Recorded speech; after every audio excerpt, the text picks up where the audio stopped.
বন্ধুরা, আমি ডিনারের জন্য দেখুন কি নিয়েছি।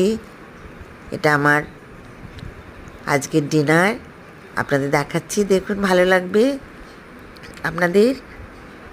নান রুটি আর হচ্ছে পালক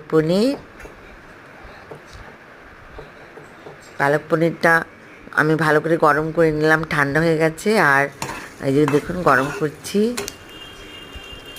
আর তার সাথে নান রুটিটাও আমি ভালো করে গরম করেছিলাম, ওটাও দেখাচ্ছি কিভাবে গরম করেছি।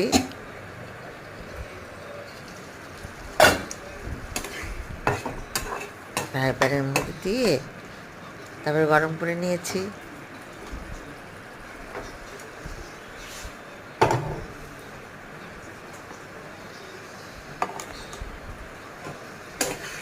নান রুটি ছিল, পালক পনির ছিল, আর দই ছিল। গরম গরম আমি পাতে ঢেলে নিলাম।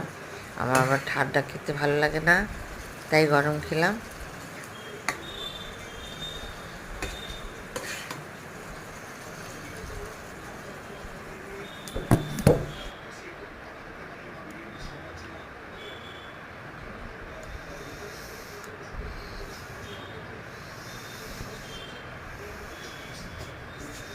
এই দেখুন রুটিগুলো কি সুন্দর গরম করেছি, একদম নরম হয়ে গিয়েছিল ফ্রাই প্যানের মধ্যে। আগে কি করে গরম করতে হয় বলুন তো? ফ্রাই প্যানটাকে আগে ভালো করে গরম করে নিতে হয়, হ্যাঁ। তারপরে সেই ঠান্ডা রুটিগুলো ওতে দিতে হবে। দিয়ে অনেক বড় রুটি ছিল, তাই আমি কেটে কেটে ভাগ করে রুটিগুলো দিয়েছি।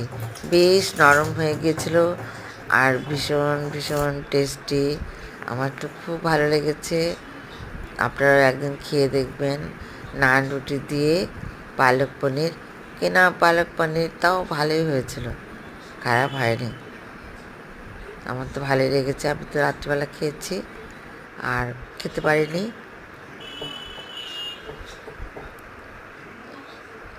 দইটাও খেয়েছিলাম, রুটি দিয়ে একটু দইটা খেয়েছিলাম।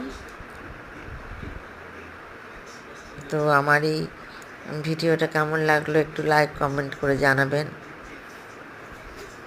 আমি এরপর থেকে অনেক করে ভিডিও দেব। আশা করছি আপনাদের এটাও ভালো লেগেছে এবং এর পরেও ভালো লাগবে।